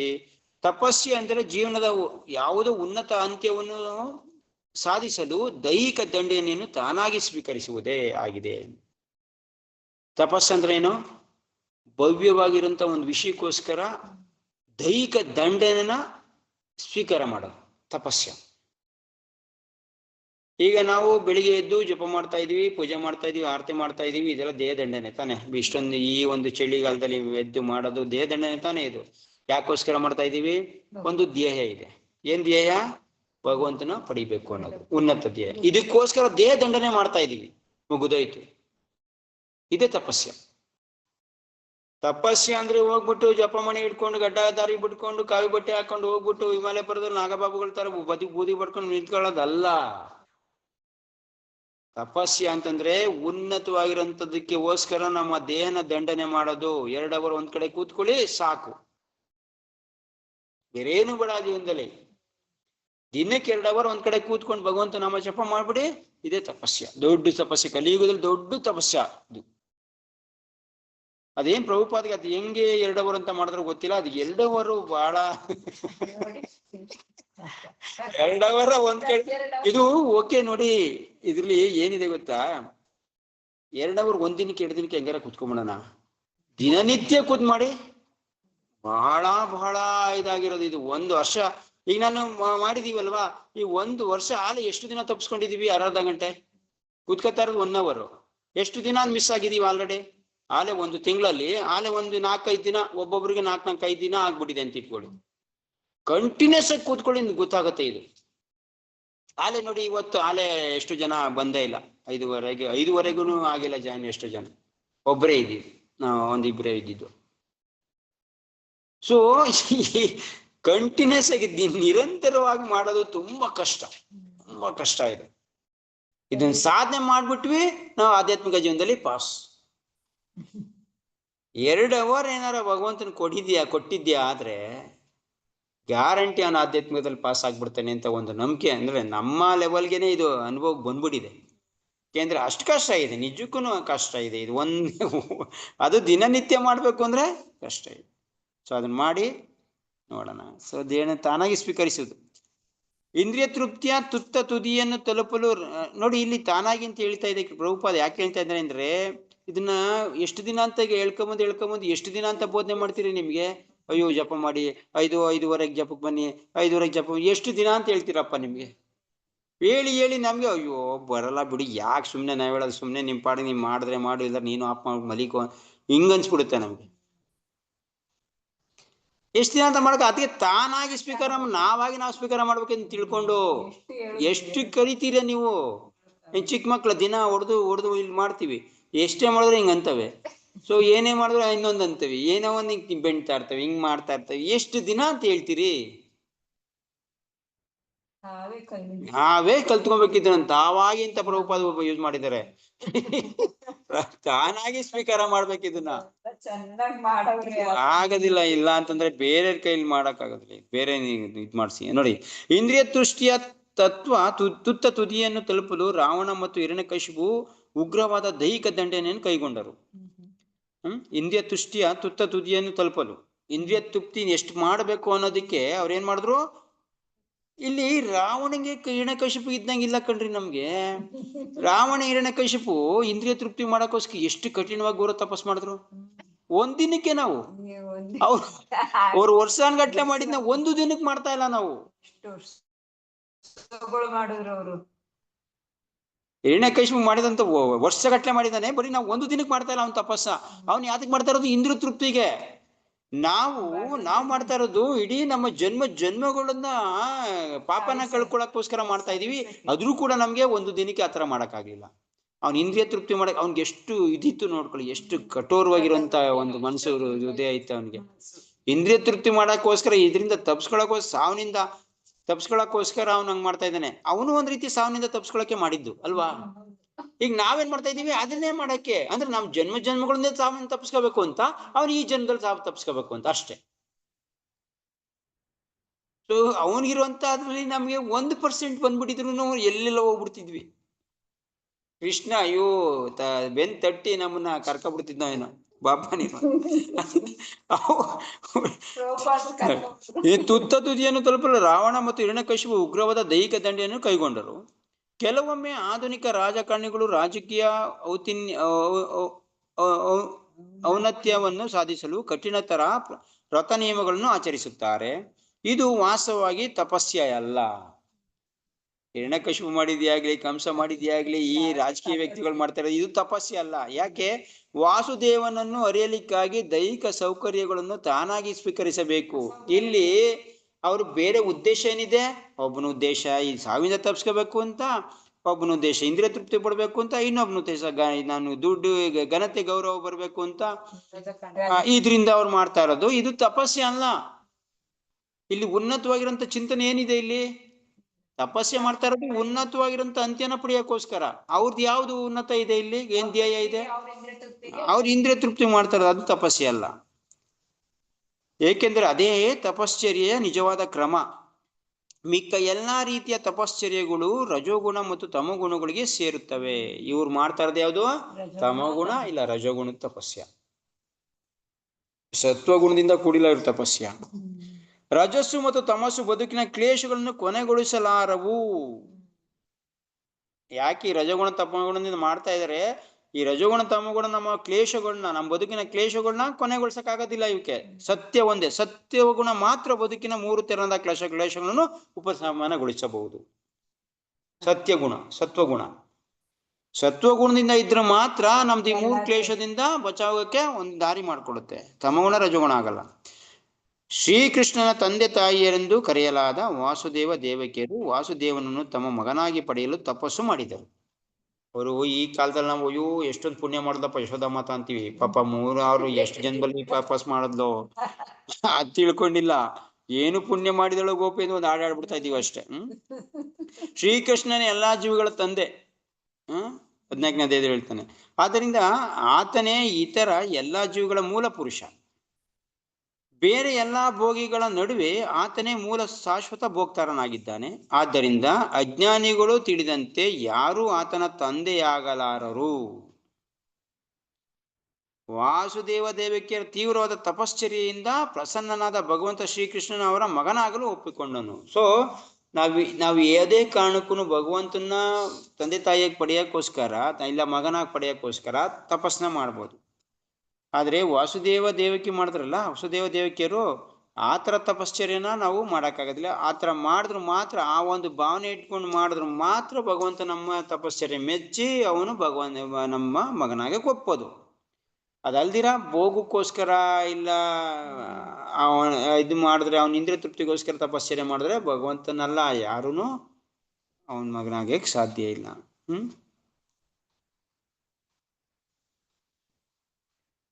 ಸೊ ಅವನು ಒಪ್ಕೊಂಡ. ಆದ್ದರಿಂದ ಯಾವುದೇ ತಪಶ್ಚರ್ಯವನ್ನು ಮಾಡುವುದಾದಲ್ಲಿ ಜ್ಞಾನದ ಅಂತ್ಯವೆನಿಸಿದ ವಾಸುದೇವನನ್ನು ಹೊಂದಲಿಕ್ಕಾಗಿಯೇ ಮಾಡಬೇಕು. ಸೊ ನೀವೇನೇ ತಪಸ್ ಮಾಡಿ ಏನೇ ಹೊಂದಿದೆ, ಅರ್ಜುನಿಗೆ ಹೇಳ್ತಾನೆ, ನೀನ್ ಏನೇ ಮಾಡು ನನ್ಗೆ ಅರ್ಪಣೆ ಮಾಡು, ತಪಸ್ ಮಾಡು ನನ್ಗೆ ಅರ್ಪಣೆ ಮಾಡು, ಏನೇ ಭೋಗ ಮಾಡು ನನ್ಗೆ ಅರ್ಪಣೆ ಮಾಡು. ಸೊ ಇಲ್ಲಿ ತಪಸ್ಸೆ ಮಾಡ್ಬೇಕಾ? ನೀವು ಏನ್ ಮಾಡಿ? ಕೃಷ್ಣನ್ ಪಡಿಗೋಸ್ಕರ, ಕೃಷ್ಣನ್ಗೋಸ್ಕರ ತಪಸ್ಸು. ಇಂದ್ರಿಯ ತೃಪ್ತಿಗೆ ಆಗ್ಲಿ ಇನ್ನೊಂದು ಬೇರೆ ಬೇರೆ ತರದ್ ಏನಕ್ಕೆ ಆಗ್ಲಿ ಅದು ಎಲ್ಲ ರಜಗುಣ ತಮಗುಣದಿಂದ ಕೂಡಿರ್ತವೆ. ಏನು ಪ್ರಯೋಜನ ಇಲ್ಲ, ಕೊನೆಗೊಂದ್ಸರಿ ಅಂತ್ಯ ಆಗ್ತವೆ. ಸೊ ಇದರಿಂದ ಪ್ರಯೋಜನ ಇಲ್ದಿರೋಂಥದ್ದು. ಸೊ ಅದಕ್ಕೆ ಭಗವಂತನ ಕುರಿತು ತಪಸ್ಸು ಮಾಡದೆ ನಿಜವಾದ ತಪಸ್ಸು. ಈ ತಪಸ್ಸಲ್ಲಿ ಮುಖ್ಯವಾಗಿರೋ ತಪಸ್ಸು ಅಂದ್ರೆ ಭಗವಂತನ ಪಡೆಯೋಕ್ಕೋಸ್ಕರ ಪ್ರತಿನಿತ್ಯ ನಾವು ಕೈಗೊಳ್ಳಂತ ಬೇಕು ಅಂತ ನಾವು ಕಷ್ಟನ ತಗೊಳ್ತಾ ಇರೋ ತಪ ಅಂದ್ರೆ ತಪಸ್ಸು ಅಂದ್ರೆ ತಾಪ ಅಂತಂದ್ರೆ ಬಿಸಿ, ಅದನ್ನ ತಗೋತಾ ಇರೋದು. ಸೊ ನಾವು ಭಗವಂತನಿಗೋಸ್ಕರ ನಾವು ತಪನ ತಗೋತಾ ಇರೋದು, ಒಂಥರ ಕಷ್ಟನ ತಗೋತಾ ಇರೋದು ದೇಹಕ್ಕೋಸ್ಕರ. ಇಂದ್ರಿಯ ತೃಪ್ತಿನ ಬಿಟ್ಟು ದೇಹಕ್ಕೋಸ್ಕರ ಕಠಿಣ ತಗೋತ ತಪಸ್ಸಾಗೋದು. ನೋಡಿ ಅಲ್ಲಿ ನಾವು ದೇಹ ದಂಡನೆ ಮಾಡಿದ್ರೆ ಭಗವಂತನಿಗೆ ಇಷ್ಟನಾ ಅಂತ ಅನ್ಸ್ಬಿಡುತ್ತೆ. ದೇಹ ದಂಡನೆ ಅಂತಂದ್ರೆ ಇಂದ್ರಿಯ ತೃಪ್ತಿ ಬಿಡ್ತಾ ಇರೋದು. ದಂಡನೆ ಅಲ್ಲ ಅದು. ಈಗ ದೇಹ ದಂಡನೆ ಅಂದ್ರೆ ಯಾವ್ದು ಗೊತ್ತಾ? ನಾಗಪಾಪಗಳು ಮಾಡ್ತಾರಲ್ಲ, ಇದು ದೇಹ ದಂಡನೆ. ಬೇಕು ಅಂತ ಅಲ್ಲ ಸ್ಮಶಾನದಲ್ಲಿರೋದು, ಬೇಕಂತ ಬೆಂಕಿಲಿ ನಿಂತ್ಕೊಳ್ಳೋದು, ಬೇಕು ಅಂತ ತಂಡಿ ನೀರಲ್ಲಿ ನಿಂತ್ಕೊಳ್ಳೋದು, ಇದು ಒಂದು ರೀತಿಯ ದೇಹ ದಂಡನೆ. ನಮ್ದು ದೇಹ ದಂಡನೆ ಅಲ್ಲ, ಇದು ಇಂದ್ರಿಯ ತೃಪ್ತಿ ಬಿಡ್ತಾ ಇರೋದು. ಇಂದ್ರಿಯ ತೃಪ್ತಿ ಬ್ಯಾಡ್ದಾರಂತ ಇಂದ್ರಿಯ ತೃಪ್ತಿ, ಬೇಕಾಗಿಲ್ದಾರಂತ ಇಂದ್ರಿಯ ತೃಪ್ತಿ ಮಾಡ್ತಾ ಇದೀವಿ ನಾವು. ಈಗ ನಿದ್ದೆ ಮಾಡೋದು ಇಂದ್ರಿಯ ತೃಪ್ತಿನೇ. ಆಲ್ಮೋಸ್ಟ್ ತುಂಬಾ ಒಳ್ಳೊಳ್ಳೆ ಊಟ ಮಾಡ್ತಾ ಇರೋದು ಇಂದ್ರಿಯ ತೃಪ್ತಿನೇ ಇದು. ಆದ್ರೆ ಎಷ್ಟು ಅಗತ್ಯ ಇದು ಅಷ್ಟು ಮಾತ್ರ ಮಾಡ್ತಾ ಇದ್ದೀವಿ ಇಂದ್ರಿಯ ತೃಪ್ತಿ. ಈಗ ಬೇಕಾಗಿರೋದನ್ನ ಮಾಡ್ತಾ ತಿಂತಾ ಇಲ್ಲ, ಅಟ್ಲೀಸ್ಟ್ ನಾರ್ಮಲ್ ಆಗಿ ಏನ್ ಬೇಕೋ ಅದು ತಿಂತಾ ಇದೀವಿ. ಇದೊಂದ್ ರೀತಿ ಅಂದ್ರೆ ದೇಹನ ಕಾಪಾಡ್ಕೊಳಕ್ಕೋಸ್ಕರ ಇಂದ್ರಿಯ ತೃಪ್ತಿ ಮಾಡ್ತಾ ಇದೀವಿ. ಓಕೆ, ಅಗತ್ಯ ಇಲ್ದೇ ಇರೋದಕ್ಕೆ ನಾವು ಇಂದ್ರಿಯ ತೃಪ್ತಿ ಮಾಡ್ತಾ ಇಲ್ಲ. ಅಗತ್ಯ ಇಲ್ದೇ ಇರೋ ತರ ಇಂದ್ರಿಯ ತೃಪ್ತಿ ಮಾಡ್ತಾ ಇಲ್ಲ, ಬೇಕಾಗಿಲ್ಲ ಅದು ಅಂತ. ಸೊ ಇದನ್ನೇ ನಾವೇನ್ ಹೇಳ್ತಾ ಇರೋದು ತಪಸ್ಯ. ತಪಸ್ಯ ಅಂದ್ರೆ ಬೇರೆ ಏನು ಅವ್ರು ಮಾಡ್ತಾರಲ್ಲ ಆ ತರ ಮಾಡ್ತಾರ ತಪಸ್ಸೆ ಬೇಕಾಗಿಲ್ಲ. ಇಲ್ಲಿ ನಮ್ಮ ಇಂದ್ರಿಯ ತೃಪ್ತಿ ಬಿಡುವಷ್ಟು ತಪಸ್ಸೆ ಮಾಡಿದ್ರೆ ಸಾಕು. ನೋಡಿ, ಬೆಳಿಗ್ಗೆ ಹೇಳೋದು ಸ್ವಲ್ಪ ಕಷ್ಟವಾಗಿರೋದು ಇಂದ್ರಿಯ ತೃಪ್ತಿ, ಅದು ಅದಕ್ಕೋಸ್ಕರ ಹೇಳಿ ಎಷ್ಟು ನಿದ್ದೆ ಮಾಡ್ಬೇಕು ಮಾಡ್ತಾ ಇದೀವಿ. 6 ಅವರ್ ನಿದ್ದೆ ಮಾಡ್ತಾ ಇದೀವಿ, ಮಾಡ್ತಾ ಇದೀವಿ. ಆಮೇಲೆ ಮಲ್ಕೊಳ್ಳೋದಿಲ್ಲ, ಹೇಳ್ತಾ ಇದೀವಿ, ಒಂದ್ ರೀತಿ ತಪಸ್ಸೆ. ಏಕಾದಶಿ ಮಾಡ್ತಾ ಇದೀವಿ, ಒಂದ್ ರೀತಿ ತಪಸ್ಯ. ಅಟ್ಲೀಸ್ಟ್ ಒಬ್ರು ಇಬ್ರು 3 ಹೊತ್ತು ತಿಂತಾ ಇರೋದು 2 ಹೊತ್ತು ತಿಂತಾ ಇದ್ರೆ ತಪಸ್ಯ. ಅಗತ್ಯನ ಸ್ವಲ್ಪ ಕಡಿಮೆ ಮಾಡ್ತಾ ಬರ್ತಾ ಇರೋದು, ಇಂದ್ರಿಯ ತೃಪ್ತಿನ ಸ್ವಲ್ಪ ಕಡಿಮೆ ಮಾಡ್ತಾ ಇರೋದು, ಸ್ವಲ್ಪ ದೇಹನ ಸ್ವಲ್ಪ ದಂಡಿಸ್ತಾ ಇರೋದು. ಸ್ವಲ್ಪ ಅಂದ್ರೆ ಪೂರ್ಣ ಪ್ರಮಾಣದ ಇಂದ್ರಿಯ ತೃಪ್ತಿ ಮಾಡಿದ್ರೆ ಅದನ್ನ ನಿಯಮಕ್ಕೆ ಇಟ್ಕೊಂಡು ಅದನ್ನ ಕಂಟ್ರೋಲ್ ಮಾಡ್ತಾ ಇರೋದು. ಇದು ಗ್ರಾಜುಯಲಿ ಪ್ರಭುಪಾದ ಹೇಳಿದ್ರೆ, ನೀವು ಇಂದ್ರಿಯ ತೃಪ್ತಿನ ಬಯಕೆ ಪಡೆದ್ರೆ ನಿಮ್ಮ ದೇಹನ ಕಂಟ್ರೋಲ್ ಮಾಡ್ತಾ ಇದು ಸ್ವಲ್ಪ ಮಟ್ಟ ಜಾಸ್ತಿ ಮಾಡ್ತಾ ಹೋಗ್ಬೇಕು. ಅದೇ ಮಟ್ಟದಲ್ಲಿ ಇರಬೇಡಿ. ಯಾವತ್ತು ಆಧ್ಯಾತ್ಮಿಕ ಅನ್ನೋದು ನಿಂತು ನೀರು ಆಗ್ಬಾರ್ದು. ಅಂದ್ರೆ ಓಕೆ, ನಾನು 10 ವರ್ಷದಿಂದನೂ ಕೂಡ 16 ಮಾಡ್ತಾ ಇದ್ದೆ, ಇವತ್ತು 16 ಮಾಲೆ ಮಾಡ್ತಾ ಇದ್ದೀನಿ, ಇಲ್ಲ ಅದಕ್ಕೆ ನಾನು ಕಡಿಮೆ ಬಂದ್ಬಿಟ್ಟೆ, ಈ ತರ ಆಗ್ಬಾರ್ದು. ಅಟ್ಲೀಸ್ಟ್ ಓಕೆ 16 ಮಾಡ್ತಾ ಇದ್ರೆ ಅದನ್ನ ಪ್ಯೂರ್ ಆಗಿ ಶುದ್ಧದಿಂದ ಮಾಡಕ್ಕೆ ಪ್ರಯತ್ನ ಮಾಡ್ಬೇಕು. ತೃಪ್ತಿ ಮಾಡಿದ್ರೆ ಜಾಸ್ತಿ ಇದ್ ಮಾಡಕ್ ಆಗಲ್ಲ. ಜಾಸ್ತಿ ಇಂದ್ರಿಯ ತೃಪ್ತಿ ಇದ್ರೆ ಆಧ್ಯಾತ್ಮಿಕತೆ ಮಾಡಕ್ ಆಗೋದಿಲ್ಲ. ಯಾಕೆಂದ್ರೆ ಟೈಮ್ ಸಿಗಲ್ಲ. ಫಸ್ಟ್ ಆಫ್ ಆಲ್ ನಿಮ್ಗೆ ಟೈಮ್ ಸಿಗಲ್ಲ. ಈಗ ನಿದ್ದೆ ಮಾಡಿದ್ರೆ ಎಲ್ಲಿ ಟೈಮ್ ಸಿಗುತ್ತೆ? ಹೌದಾ? ಜಾಸ್ತಿ 3 ಹೊತ್ತು ಊಟ ತಿಂತಾ ಇದ್ರೆ 3 ಹೊತ್ತು ತಿನ್ನಕ್ಕೆ ಊಟ ಟೈಮ್ ಹೋಗ್ಬಿಡುತ್ತೆ. ಯಾವಾಗ ಇದು ಮಾಡ್ತೀರಿ? ಸೊ ಅಂದ್ರೆ ಅದಕ್ಕೋಸ್ಕರ ತಿರ್ಗಾ ಜಾಸ್ತಿ ಸಂಪಾದನೆ ಮಾಡ್ಬೇಕಾ? ಸೊ ಪ್ರತಿಯೊಂದಕ್ಕೂ ಲಿಂಕ್ ಆಗ್ಬಿಡುತ್ತೆ. ಸೊ ಅದರಿಂದ ಇಂದ್ರಿಯ ತೃಪ್ತಿನ ಕಂಟ್ರೋಲ್ ಮಾಡಿದ್ರೆ ಮಾತ್ರ ನಿಮ್ಗೆ ಒಂದು ಮನಸ್ಸಿಗೆ ಸೀಮಿತ ಬರುತ್ತೋ ಅದೇ ಬರೋದು. ಮನಸ್ಸನ್ನ ಕಂಟ್ರೋಲ್ ಇಡ್ಬೇಕಂದ್ರೆ ಇಂದ್ರಿಯ ತೃಪ್ತಿನ ಕಡಿಮೆ ಮಾಡ್ಲೇಬೇಕು. ಇವಕ್ಕೆಲ್ಲ ಲಿಂಕು. ಸೊ ದೇಹಕ್ಕೂ ಮನಸ್ಸಿಗೂ ಇವೆಲ್ಲದಕ್ಕೂ ಲಿಂಕ್ ಇದೆ. ನಿಮ್ ದೇಹ ನೀವು ಚೆನ್ನಾಗಿ ತಿಂತ ಅಕಸ್ಮಾತ್ ಚೆನ್ನಾಗಿ ನೀವು ಇಂದ್ರಿಯ ತೃಪ್ತಿ ಕೊಡ್ತಾ ಇದ್ರೆ ದೇಹಕ್ಕೆ ಆರಾಮ್ ಬೇಕು. ಆರಾಮ್ ಇರುವಾಗ ಭಕ್ತಿ ಮಾಡಕ್ಕೆ ಆರಾಮ್ ಇರಬಾರ್ದು. ಮಾಡಕ್ಕಾಗೋದಿಲ್ಲ. ತುಂಬಾ ಆರಾಮ್ ಆಗ್ಬಿಟ್ರೆ ದೇಹಕ್ಕೆ ಭಕ್ತಿ ಮಾಡಕ್ಕಾಗಲ್ಲ, ಆರಾಮ್ ಕೇಳುತ್ತೆ. ಸೊ ಅದಕ್ಕೆ ಇಂದ್ರಿಯ ತೃಪ್ತಿನ ಕಂಟ್ರೋಲ್ ಮಾಡ್ಬೇಕು. ಇಂದ್ರಿಯ ತೃಪ್ತಿ ಕಂಟ್ರೋಲ್ ಮಾಡಿದ್ರೆ ಮಾತ್ರ ಆಧ್ಯಾತ್ಮಿಕ ಜೀವನ ಅಂತ ನಡ್ಸಕ್ಕಾಗೋದು. ಇಲ್ಲ ಅಂತಂದ್ರೆ ತುಂಬಾ ಕಷ್ಟ ಆಗ್ಬಿಡುತ್ತೆ. ಓಕೆ, ಇಲ್ಲಿಗೆ ನಿಲ್ಸೋಣ. ಮುಂದೆ ನಾಳೆ ಒಂದ್ ಸ್ವಲ್ಪ 2 ಪ್ಯಾರ ಇದೆ, ಅದನ್ನು ಮಾಡೋಣ. ಭಗವದ್ಗೀತಾ ಯಥಾರೂಪಿ ಕೀ ಜಯ, ಶಿಲ ಪ್ರಭುಪಾದ ಕೀ ಜಯ, ಭಾಗವತಂ ಶ್ರೀಮದ್ ಭಾಗವತಂ ಕೀ ಜಯ. ಓಕೆ, ಏನಾರ ಪ್ರಶ್ನೆ ಇದ್ರೆ ಮಾಡ್ಬೋದು, ಏನಾರ ಇದ್ರೆ ಹೇಳೋದಿದ್ರೆ ಹೇಳ್ಬೋದು ನೀವು.